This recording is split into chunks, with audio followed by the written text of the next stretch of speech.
What's going on, everyone? Welcome back to Ramblings of a Seat. I'm your resident history nerd, and today we're diving into a fascinating discussion on Indian agriculture and food security with the insightful Benjamin Siegel, a professor of history at Boston University. In this episode, we explore his comprehensive research on the Bengal Famine of 1943, the Green Revolution, and their profound impacts on India's socio-political landscape.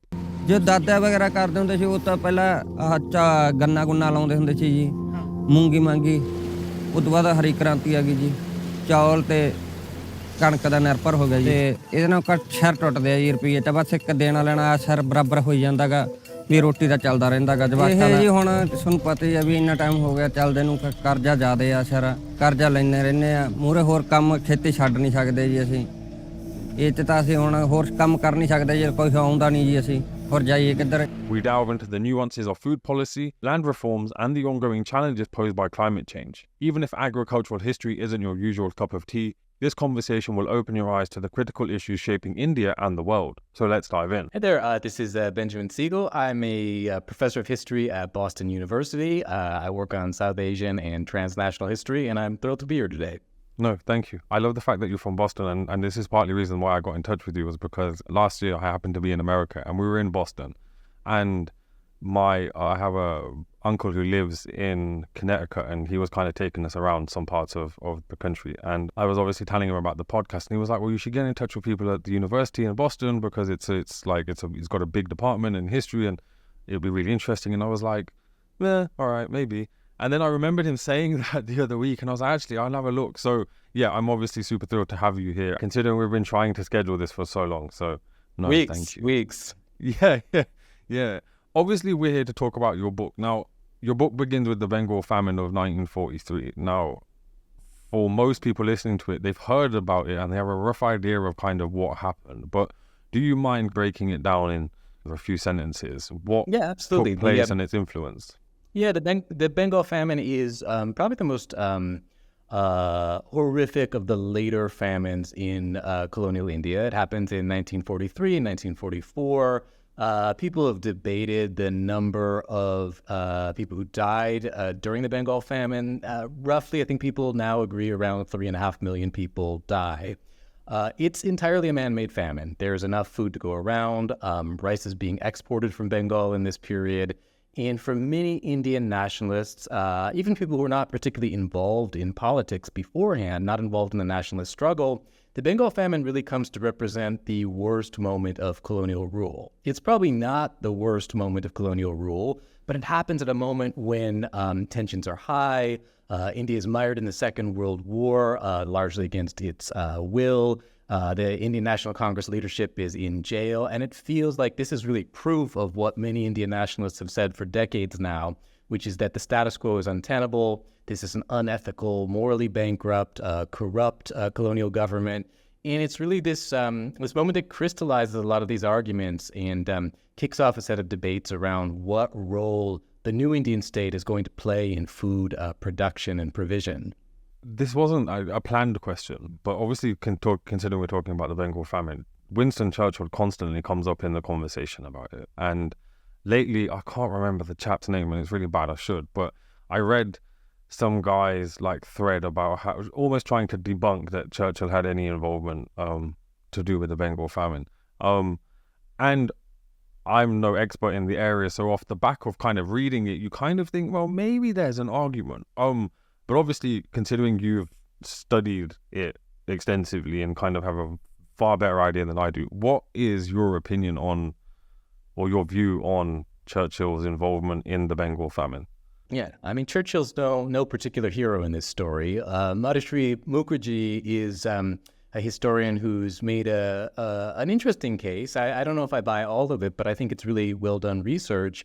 She's got a book called Churchill's Hidden War, Secret War, which says basically Churchill knew what was going on. He was for it. He had kind of genocidal designs.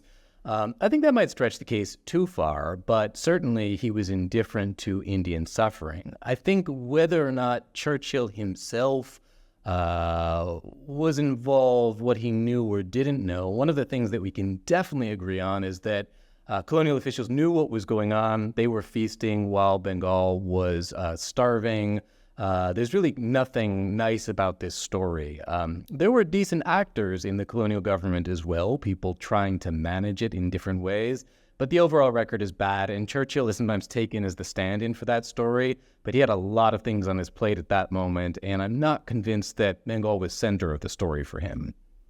No, that's fair. I really like their answer because it's a very well balanced and kind of puts it into its context. And I think for a lot of these conversations become quite polemic really quickly, and it's kind of, oh, it has to be him and he's completely culpable, whereas that actually puts it into the context of maybe like there may be connections, but to go as far as saying it was a genocidal intent from the off is obviously perhaps going a step too far. It's funny, you see him on, Reddit threads all the time, or sometimes I'll see like a YouTube video about his particular role, and it's there, but there's a bigger story, and I guess we're going to get into some of that.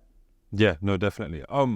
You spoke before I asked you about Churchill about how the Bengal famine is influential in kind of shaping the course of India's outlook on food and food security and agriculture. How does it, like, what are the kind of almost the tangible ways with which the Bengal famine impacts kind of post-independent or post-partition India?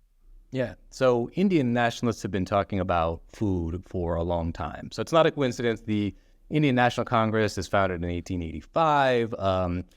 You have folks like Dadabhai Naoroji or Ramesh Chandra Dutt who are writing in the same period, the kind of Indian economic nationalists. They're writing at a time when they're saying, look, India's been bled dry, our agricultural wealth is going overseas, our material wealth is going overseas, but they're actually writing at a time when food and famine are becoming really important subjects. There's some climactic and some economic reasons why in the 1880s and 1890s there's a lot of famines across Western India, Southern India. There's a number of pretty major ones. So famine kind of enters the landscape of things that are people talking about much before the Bengal famine, call it about 50, 60 years beforehand. So Indian nationalists, as they are organizing, as they're making the claims around what independence is going to look like, the need for independence, they're also talking about food and famine. They know that this is one of the worst things, the kind of grossest example of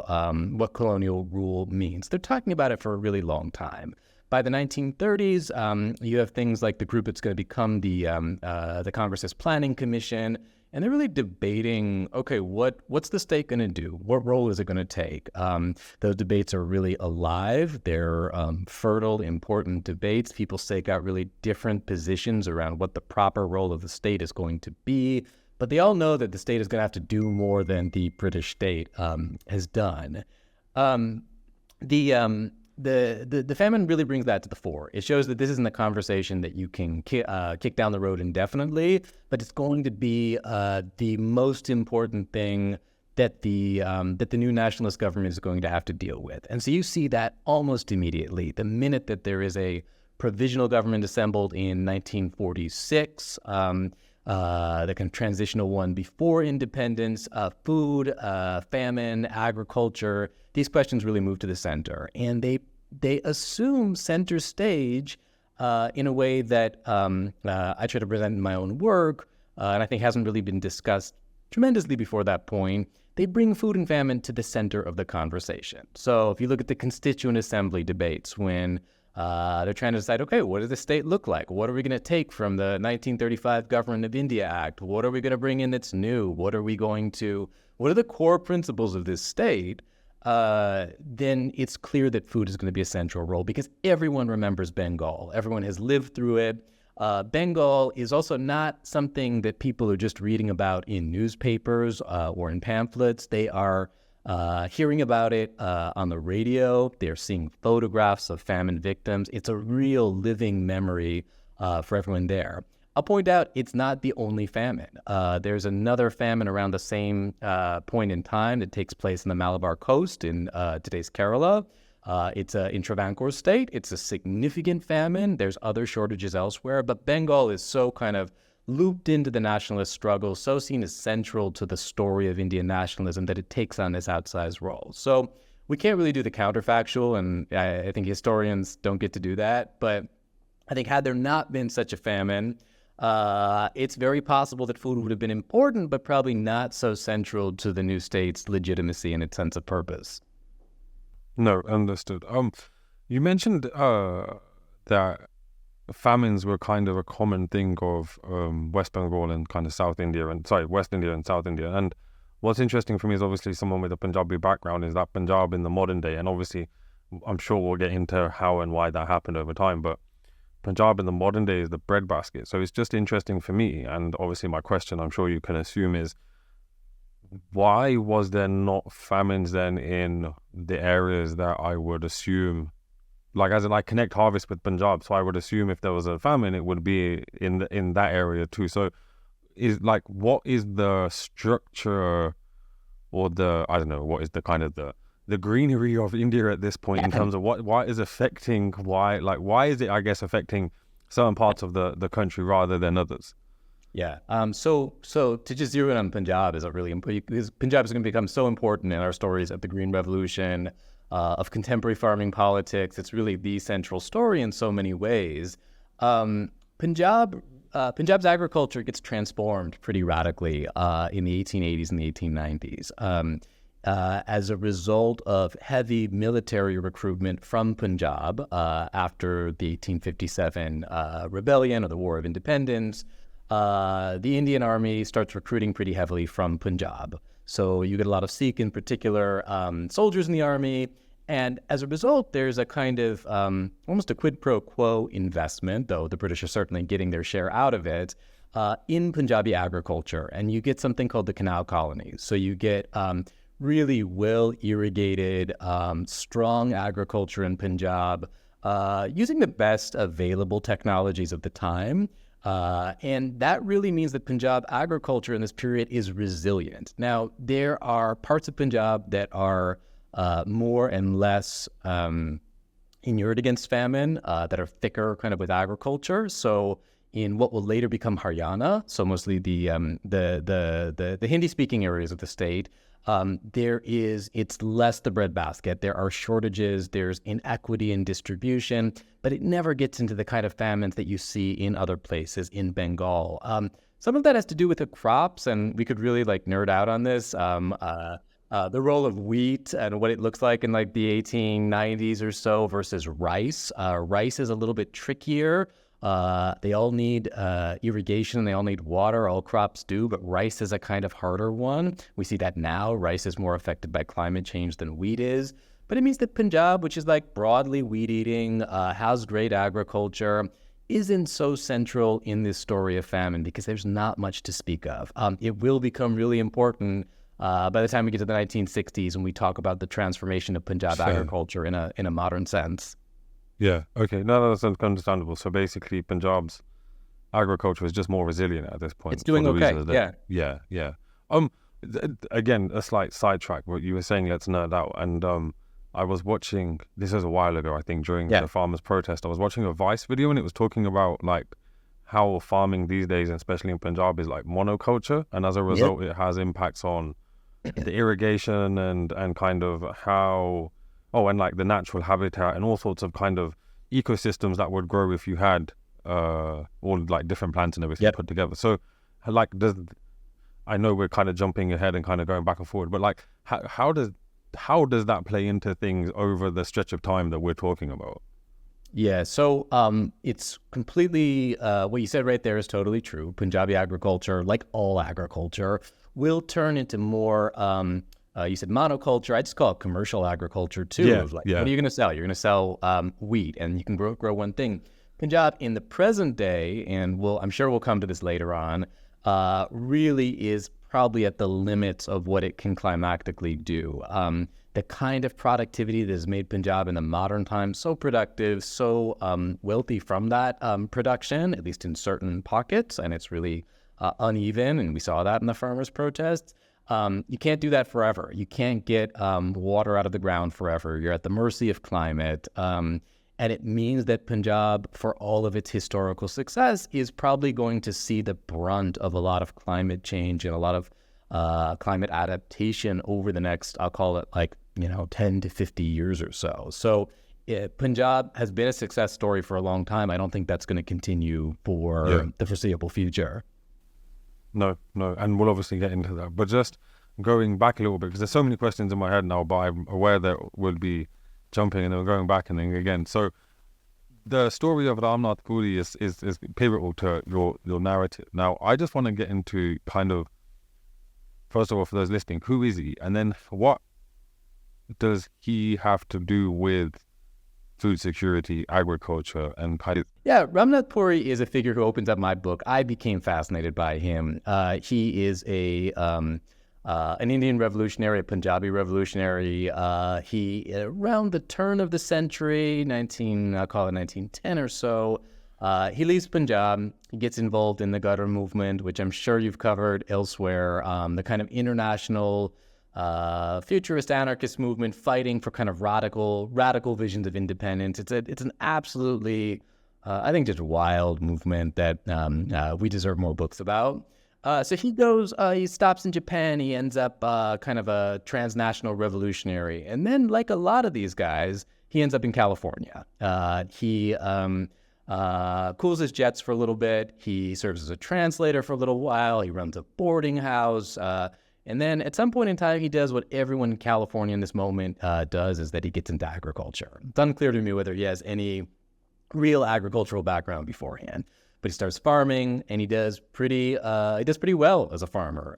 He's part of a larger group of Indian expatriate farmers in California who are really helping to create the breadbasket of agriculture there. It's what we see like today in Bakersfield, California, some of the legacy of that. And around the time that independence dawns, he's been following the Bengal famine. He says he gets a group of his kind of fellow expatriate Indians together, and he says, we need to go back. The kind of call of the moment is to feed India. It's a hungry nation. It deserves to be well fed. We figured out in California how to do it, and we're going to do it back in India. Now, I lose him afterwards. I can't find him when he goes back to India. There's no evidence to me that he ever went back. But it's clear that someone in California was aware of this story, that he was following it closely, and that it seemed to him, and at least some of his collaborators, that this was the call of the era, that India, which had been chronically underfed, deserved the kind of modern agriculture that we were seeing in California. And in many ways, his vision would come true, but it would take several decades for that to happen. So his ideas never quite made it back at the time, or like soon after his death then. So it looked like it took longer than actually what they were planning at that point. Yeah, well, this is the problem with historians, is that, we can only get what they left us behind, right? So he never tells us entirely what he means. I mean, I can guess that, if he left India in the late 1940s, mid 1940s, and if he actually got there, what he was seeing was the birth of American post-war agriculture. It was industrialized. It was he used chemical fertilizers. It was mechanized. He was seeing, what was going to lead to American agricultural surplus. He probably would have seen just the very beginning of it at that point in time. So, if we just kind of think, okay, that could have been his vision. Well, India, at least parts of India, Punjab, gets there eventually, but it takes a real long time for that to happen. So if he, at that point in time, might have been in his 50s, he has to be older than his 50s. If he was in his 60s at that point in time, he probably didn't see how that story turned out. Maybe. We don't know. And you can't find any trace of him at the moment going back to India then? This is the hard part, is that, when you're working as a historian, you're digging through people in the archives, sometimes you can follow them, for decades afterwards, and sometimes you only get like a little glimpse, and you have to tell a big story from a very short slivers of people's lives. Yeah, no. Oh, damn. Yeah, someone out there needs to carry on with the research, and hopefully we'll find something somewhere. But that sounds interesting for sure. In your book, you discuss the contentious debates around land reforms in post-independent India. Like, how do these debates impact the social political landscape of the country? And I guess equally, how does the landscape impact the debates? Because I'm sure the people bringing them have particular opinions or biases on how things should work. So obviously, if Ramnath Puri had made it back at this point, he would bring his kind of experience of, I've been to California and this is what they're doing, we should do this, or however the argument would go. So yeah.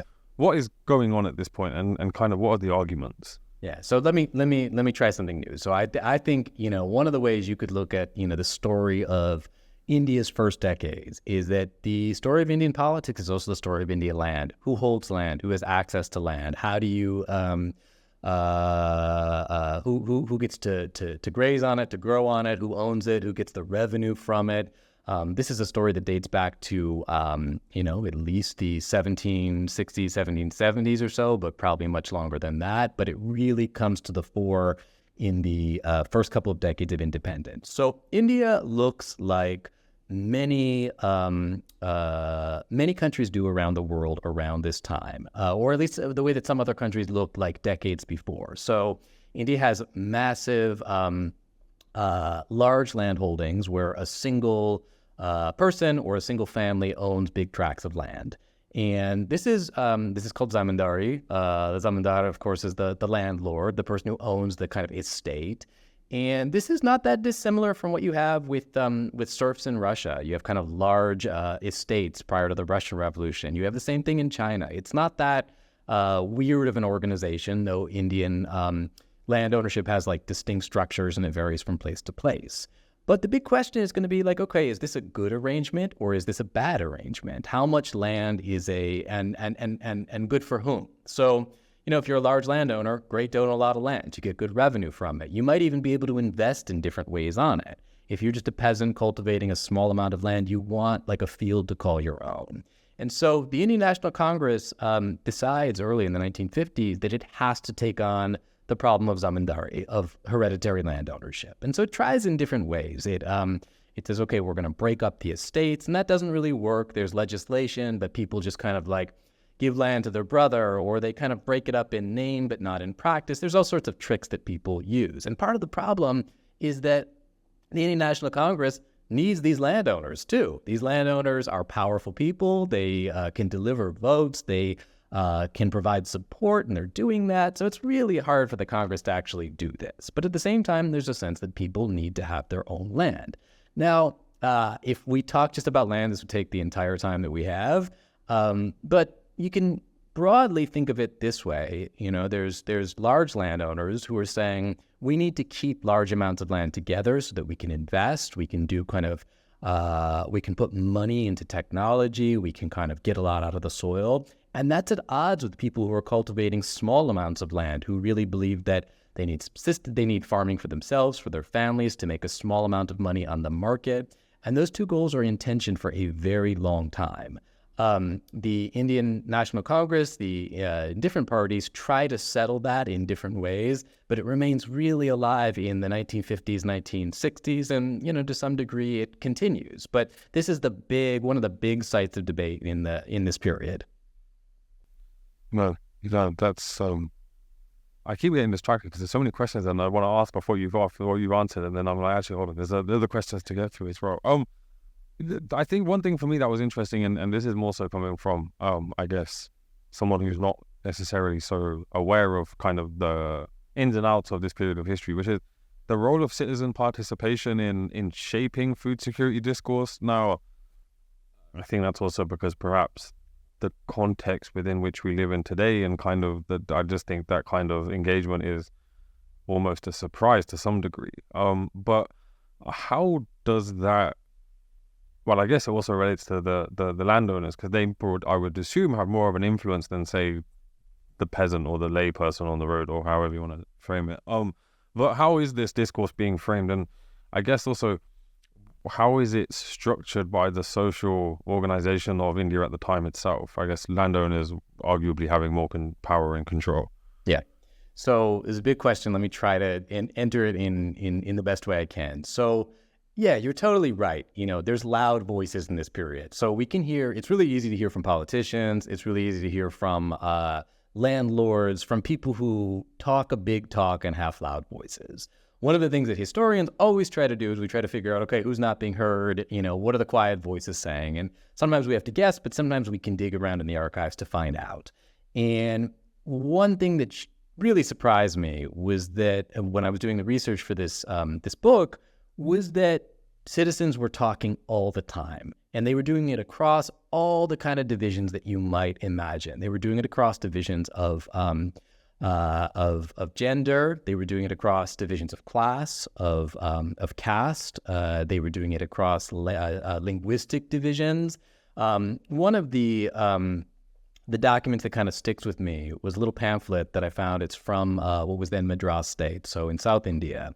And it was I presume Tamil-speaking Dalit laborer who took it upon himself to, I think, self-publish a pamphlet in English. And it's not mellifluous English, but it's, clear and powerful English, giving his account of how the project of feeding the country was really tied to the question of how Dalits should be seen, of kind of caste emancipation. And this was a really powerful document for me to read. I was kind of touched seeing it. It was someone who saw the projects of caste liberation and sustenance as just fundamentally, you couldn't separate them.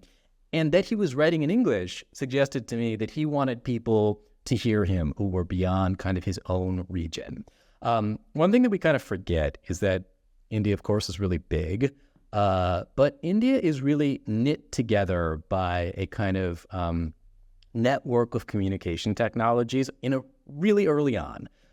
You have, by the 1880s, 1890s, you have things like the telegraph, you have the railroad, you have newspapers and journals and magazines that are circulating across the country.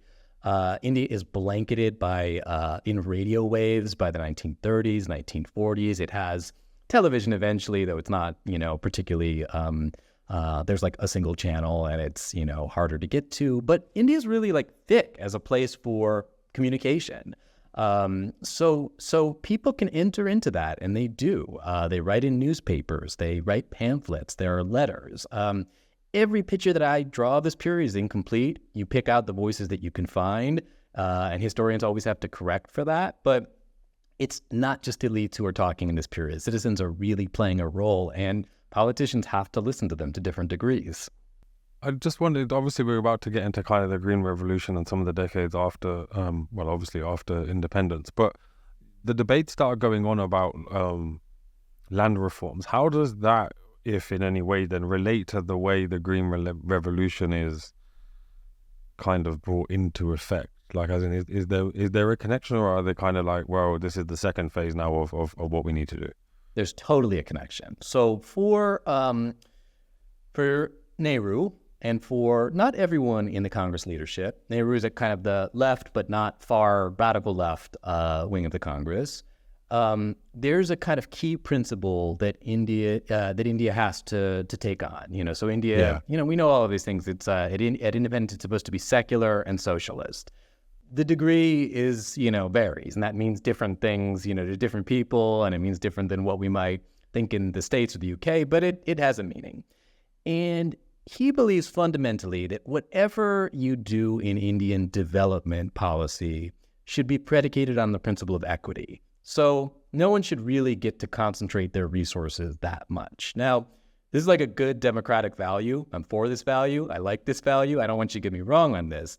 But there is a problem, which is that it's really hard to invest.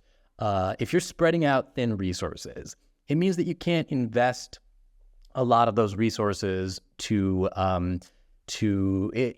new kind of productive agriculture. So for agriculture, you need fertilizer, you need seeds, you need irrigation, you need things like credit, like really unsexy things that are still really kind of central. And those things are expensive. They need capital. And, there are different versions. In the US, it's, fine to have big concentrations of all of those things. But for India in the 50s and the 60s, the mainstream Congress leadership is saying, well, you can't concentrate all those things. And this is a problem. This is related to the question of land, like how much do you have? So what's going to happen in the Green Revolution, if I can just preview it a little bit, is that there's going to be a shift in policy. By around 1966 or so, Nehru's dead at this point by 2 years, Indian politicians are willing to say, look, we'll trade a little bit of this equity if people can actually produce more. And so that's when these two kind of stories come together. So you need the ability to concentrate inputs, concentrate resources, and that trades off equity. That means that some people are going to get ahead and some people are not going to.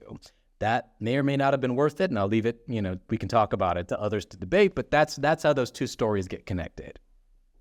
Well, you've obviously touched upon how it has a mixed legacy, and I think a lot of people listening to this will have heard of the Green Revolution in relation to some of the turmoil that hits Punjab in the kind of the decades that follow it. Now, could you just elaborate then on its mixed legacy, particularly in terms of its productive gains in a commercial sense versus its social equity? Because it almost seems as though the Green Revolution is to some hand, well, it is obviously a capitalist kind of structure, and by default, the equity to it is debatable, and there's, depending on how it's structured and all the rest of it.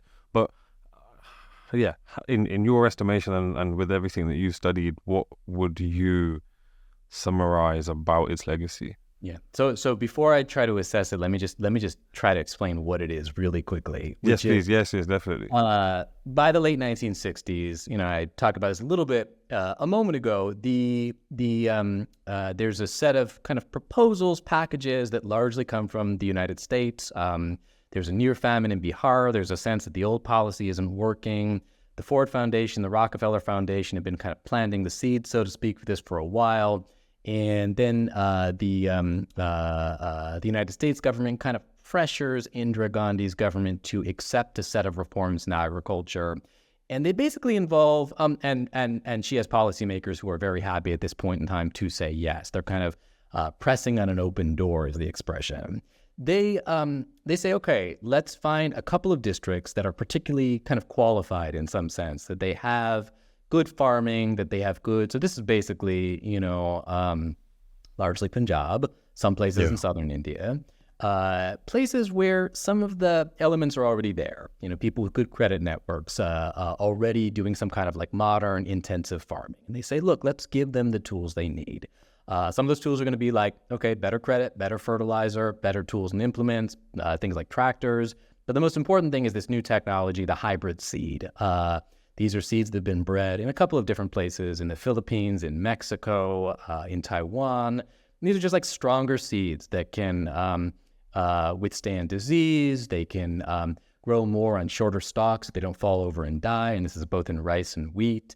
And what you see in a matter of just a couple of years is that in these kind of productive areas where they trial this out, you just see agriculture booming. You see really tremendous outputs that kind of match or exceed the greatest outputs you would have seen in productive regions beforehand. It is a revolution. It's important. It's not fundamentally overturning anything, but it is a really qualitative difference from what came before.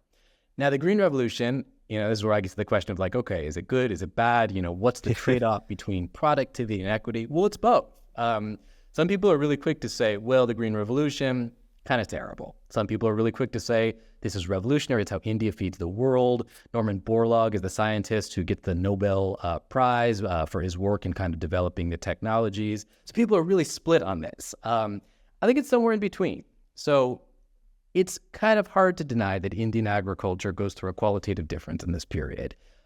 India will not suffer from famines after this point. It will certainly suffer from food inequity, continues to do so, but there is quantitative abundance. India is growing enough to feed itself and to export, even if that doesn't always go to the right place. This is good. Like, there's no getting around that.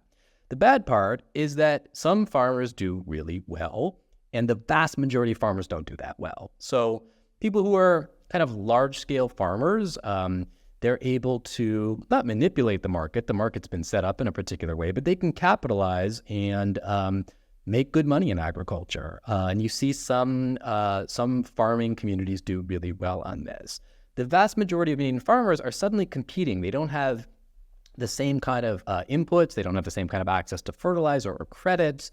They don't have the money or the labor to put into this, and they're competing. They basically have more expensive grains that were more expensive for them to produce, that they sell for less, and they're competing against big farms. Now, that's been about 50 years now, and what we see is a real kind of cleave between those who've done really well, those who haven't done well, those who've kind of come somewhere in the middle. And you're seeing that all play out in the politics today, particularly in Punjab, but also in other places around the country, a sense that Indian agriculture needs to change, but it's unclear what that means. So we can come back to that if you want. Oh, no, that definitely will come up later on in our discussion. But there was one thing that you mentioned that was the Green Revolution brought about the fact that there was now a quantitative difference in terms of how much was being produced. Yes. And you also mentioned that India essentially never suffers from a famine, since there's obviously a massive inequity in food. And it's almost India is being able to, as you said, feed the world.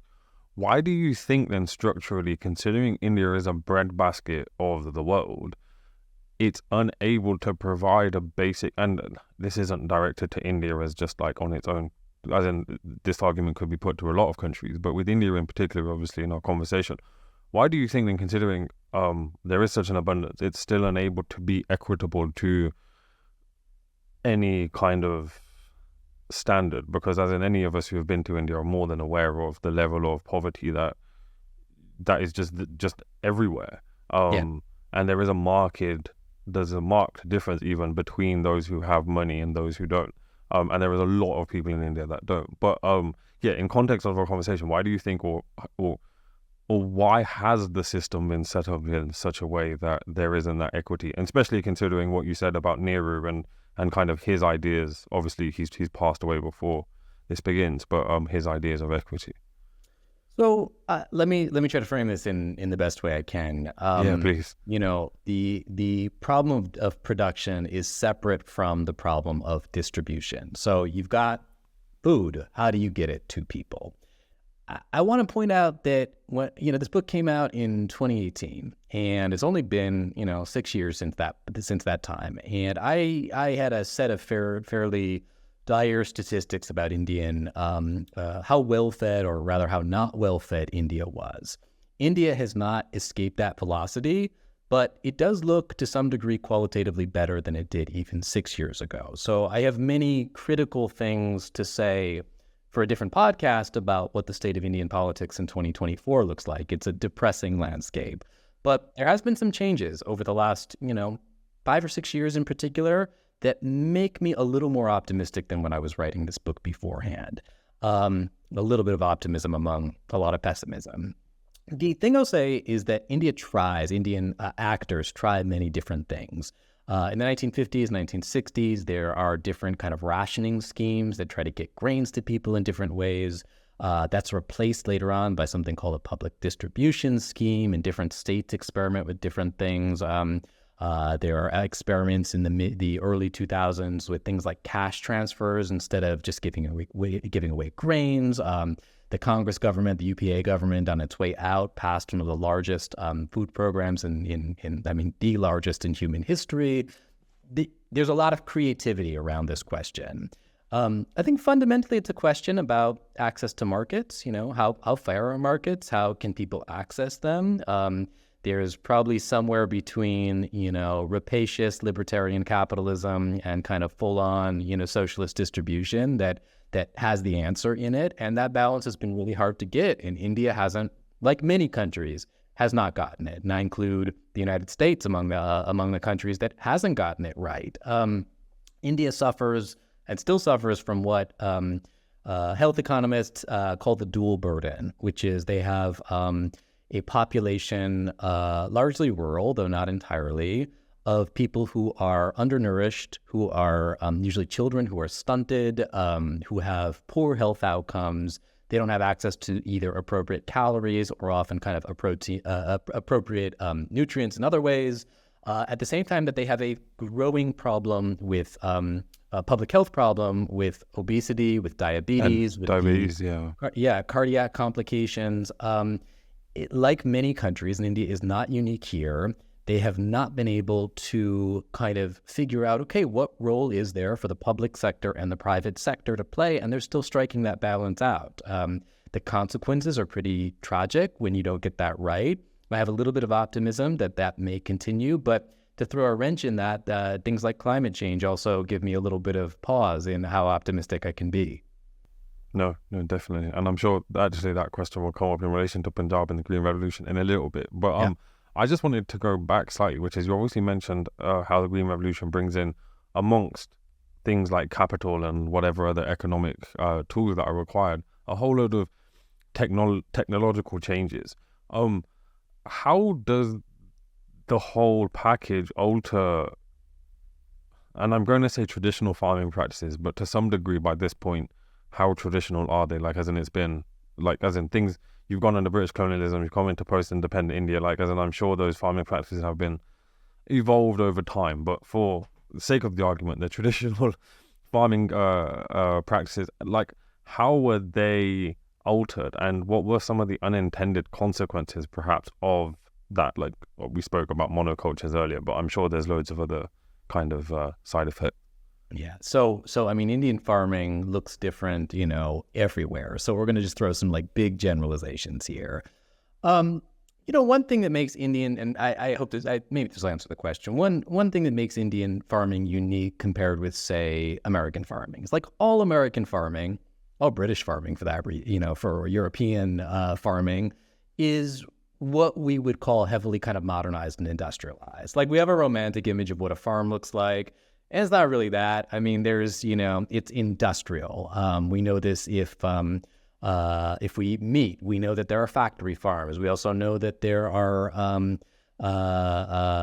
we think about things like big combines. All of those things exist. So like that's what American, European agriculture looks like.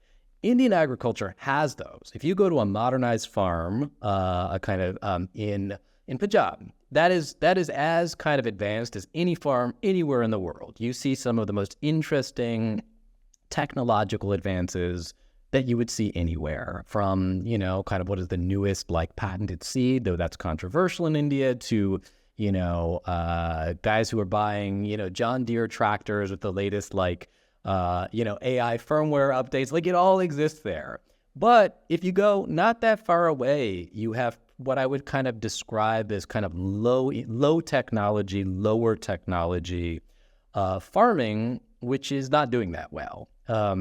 There's some adaptation, in even the most kind of remote farming community, there's absolutely that. But these things kind of live together, and it's a real question about whether they should or not. So if I can go in a slightly different direction, like one of the fundamental theories of agricultural development and actually economic development, like how countries develop over time, like how they go from, how did they go from looking like,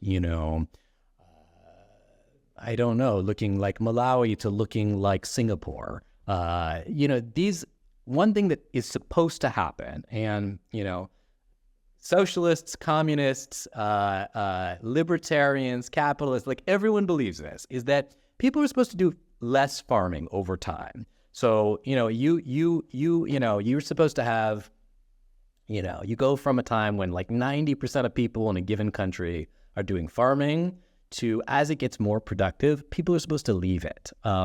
You're supposed to develop industrial work afterwards, and afterwards countries move into the service sector. And, you increasingly see this where the number of people doing agriculture in Europe is tiny compared to the population, but it works, it's productive.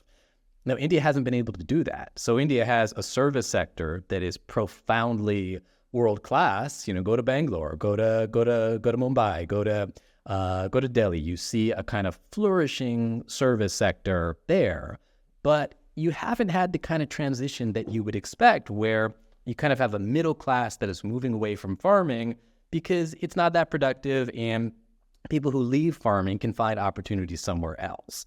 That's the real problem. So the guys who are doing kind of low input farming, either them or someone like them, should probably be moving into other jobs. But for a lot of different reasons that are probably beyond what we can do here, that isn't happening. So that's a roundabout way of getting to your question about like what technological difference looks like. No, thank you. Obviously the Green Revolution comes in and it has profound impact on kind of the dynamics of farming and food security. And obviously India, as you said, after that point, doesn't suffer from a famine. How do the global events and other kind of international agricultural practices in other countries influence then India's approach?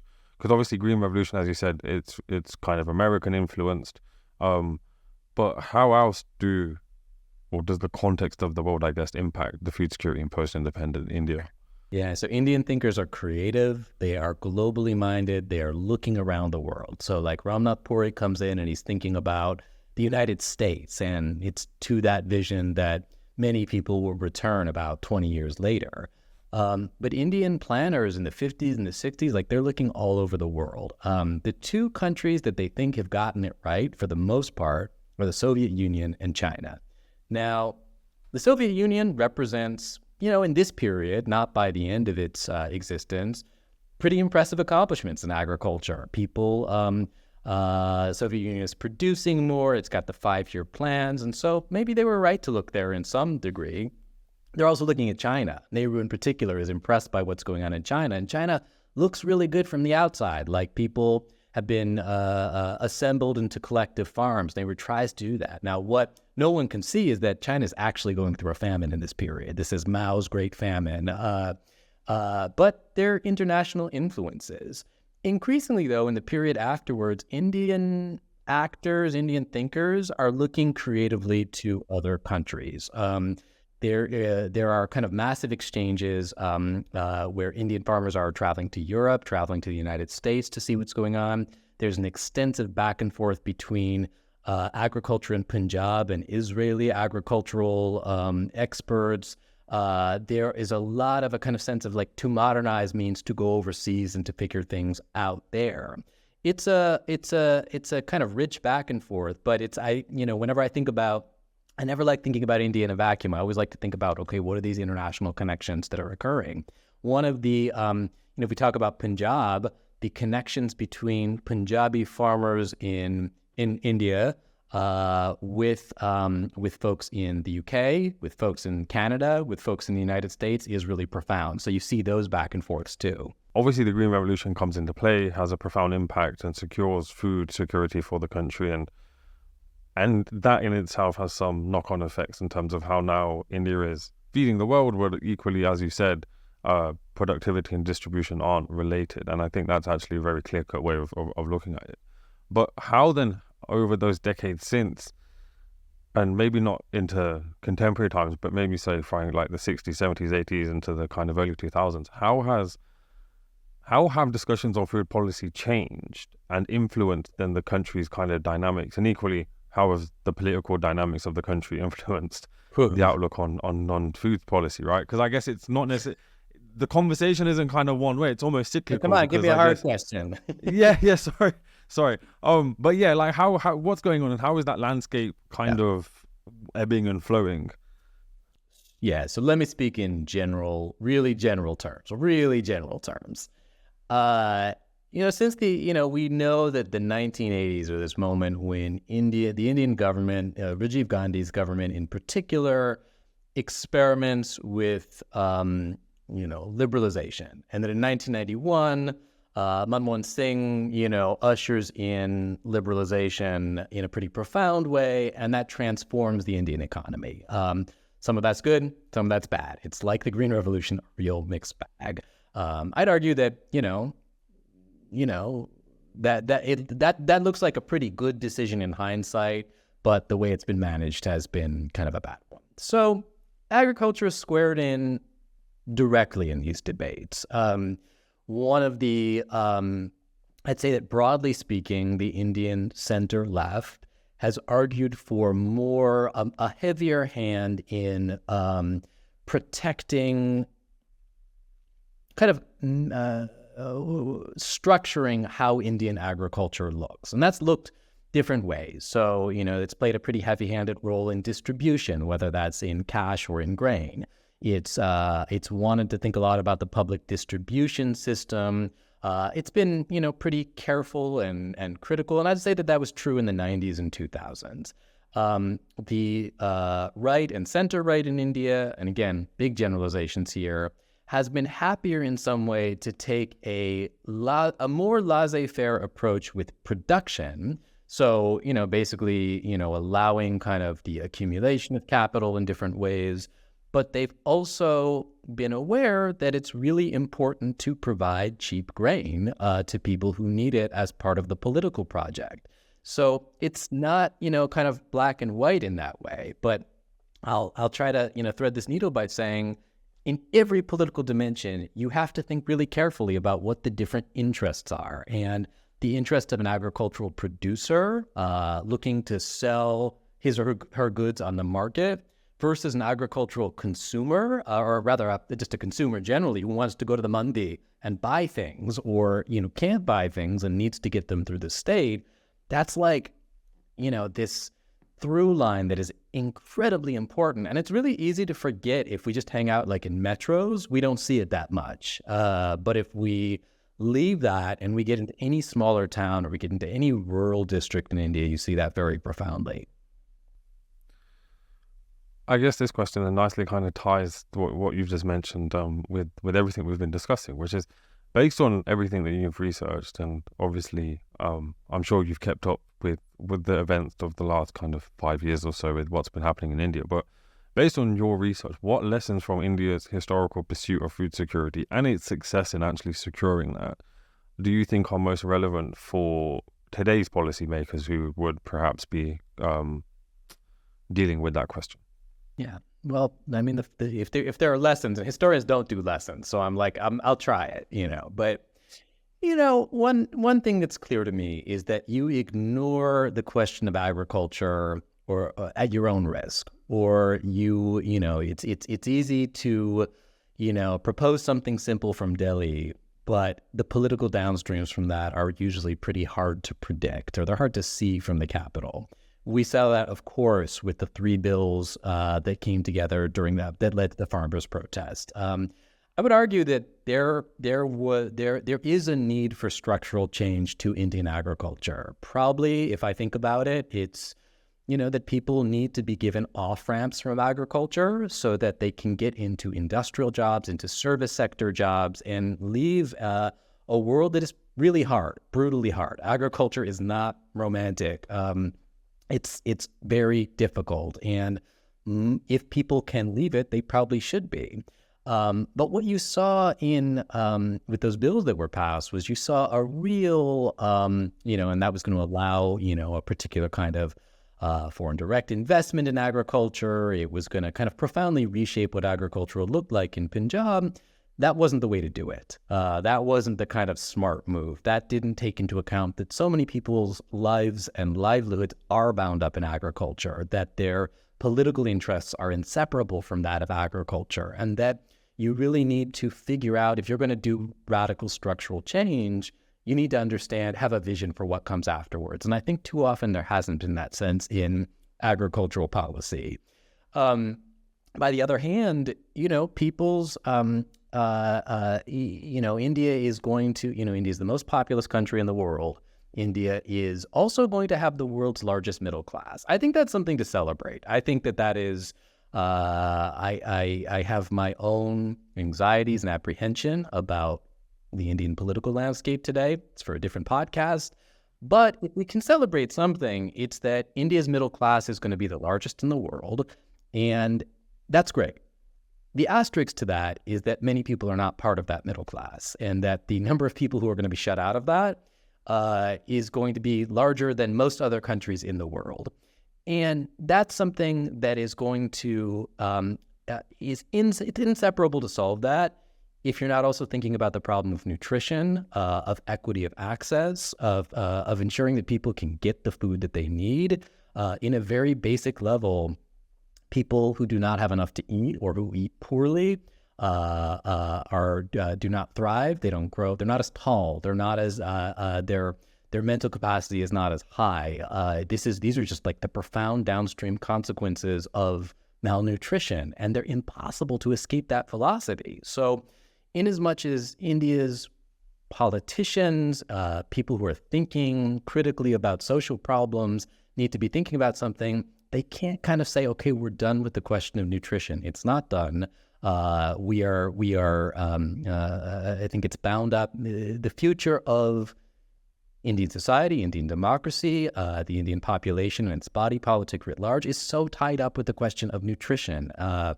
And I think that's something that I don't want us to forget either. So if there are lessons, these are maybe a little general, but I think that you ignore them at your own peril. Especially in the context of Punjab, like for argument's sake, and I'm sure you're more than aware of it than I am, but I don't know, I think there's areas of Punjab that are predicted to essentially become deserts by, I don't know, like relatively soon. What do you think, or what do you envision for the future of agriculture in India? I guess particularly in Punjab, especially in the context of climate change and technological advancements, because equally the water board in Punjab has been consistently dropping year on year, and it's becoming harder and harder for farmers to irrigate crops, and all sorts of then intricacies tie into that, like small land holdings and the fact then canal waters are being diverted, and and then they become political conversations, and they can then turn into all sorts of other means. But from your perspective, what would need to happen in order to kind of, I guess, counterbalance some of those impacts of climate change with technology? Or is there even not to sound pessimistic, but is there a way, or is it kind of simply we may need to just accept that some parts of Punjab may be desert? Yeah. Well, if I truly knew the answer to this, I might not be a history professor. But, Touché. If here's what I can say about the specter of radical climate change. The first thing is we are living it already. Punjab, on both sides of the border in India and Pakistan, is among, I am pretty sure it's had the hottest temperature anywhere in the world. It's going to be radically mentioned. The impact of long-term irrigation on the soil. Punjab absolutely will run out of water, and we'll have to think very critically about what that looks like in the future. That's already happening. Like, that ship has sailed. We are seeing it. People can't labor in this condition. It is going to be a place that is inhospitable to human thriving and labor, and that's a real problem. The one thing I do know about humans is that they are adaptive, and that as politicians fail to, certainly in India, but around the world, India is kind of low on my list of countries that are failing the climate change problem. I think, we all are. Climate adaptation is already happening and will happen. That's going to mean profoundly different, that India is going to have to ask questions of itself that all other countries are going to have to ask, but tailored to particular Indian conditions. So one thing that's going to be clear, grain is going to become more expensive. The era of cheap grain globally is going to be past us. That's going to have a profound impact on people who have diets that are grain heavy. Punjab is largely a meat-eating part of the country. Meat is going to be stratospherically more expensive. The question of vegetarianism, which is so politically charged in India, it codes differently in India than elsewhere in the world. It's inseparable from the politics of Hindutva. Vegetarianism is going to take on a different meaning when meat becomes so expensive that it's really difficult for most people to buy. India has, it's one of the quickest over the last 20 years or so, it's become, along with its economic rise, one of the fastest growing consumers of meat in the world, which is weird when you're not in India and you're thinking of India as like, okay, a font of vegetarianism. No, India is, chicken in particular has skyrocketed. That will not be the case in the future, or if it is the case, it will come at great social cost and economic cost. I don't think these are really like romantic solutions, but people's diets will change. People are going to eat things like that we're not even considering right now. Some of those things will be things like millet or sorghum or other grains that barley, things that exist in India, but maybe a little more climate resistance. There may be other crops that we're not thinking about right now that will do well in these circumstances. But when we envision an Indian diet, when we envision an Indian agricultural economy in 100 years' time, we shouldn't make any mistake. It's going to look really different than what it looks like right now. I guess at the same token, though, those changes will kind of sound global, though, because if India being the breadbasket it is of the world, and those problems kind of affecting other areas of the world, it's like, as in, I guess it's almost not inevitable, but I guess it's almost prices of grain, meat, etc. across the global go up. But I guess in this case, India will perhaps suffer in a particular way then to the rest of the. Certainly, we will all be suffering the specter of climate adaptation. And I think that's going to look really different given cultural context, given economic context, given geographic context. It's going to change the way the world eats. But it means that the traditional heartlands of wine in Bordeaux are actually becoming too hot to farm in. So we're going to see this around the world. Like, this is going to change everywhere. The Indian context will be particularly affected by what diets look like there. So to give you just one example, and I'll give you a personal example to close it out. I buy, my family is, we eat rice, we eat everything, but we eat rice. We buy rice in these 20-pound, 10-kilo bags that we get, and we get both, a Japanese rice that we like and a basmati rice that we also like. The price of that rice in the stores here has about doubled over the last year. Some of that has to do with inflationary pressure, but a lot of that has to do with the global rice crisis. It's really difficult to grow rice at the same. You can't grow it at the cost you grew before. So areas that eat rice in India, and this is true across the Indian subcontinent, Bangladesh is actually going to be the country that already is being hit by it. These are going to be very expensive, and rice is going to become much more difficult to eat. So it's going to be culturally and geographically contingent, but we are looking at just a really different world. Wow, that's definitely food for thought, and definitely a nice little place to kind of wrap things up. I just want to double check before we do, though. I've gotten through the questions that I had planned. Is there anything in particular that you think is worth mentioning, or anything that you think we've not included, or anything you want to mention? No, your questions are great. This is awesome. No. Awesome. No, thank you. I just want to double check. Thank you for the last hour or so of our discussion. I've thoroughly enjoyed it. I think everyone listening to this has definitely learned a lot, considering how the Green Revolution ties into all sorts of other kind of events that happen in India. But no, thank you so much for your time. I have enjoyed this so much, and I'm very glad that we managed to organize our schedules. So yeah. Thanks a lot. Next week on June 29th, we have Somak Biswas joining us to discuss his book, Passages Through India. Don't miss this intriguing exploration of Indophilia. Mark your calendars, like and subscribe, and otherwise than that, see you in the next one.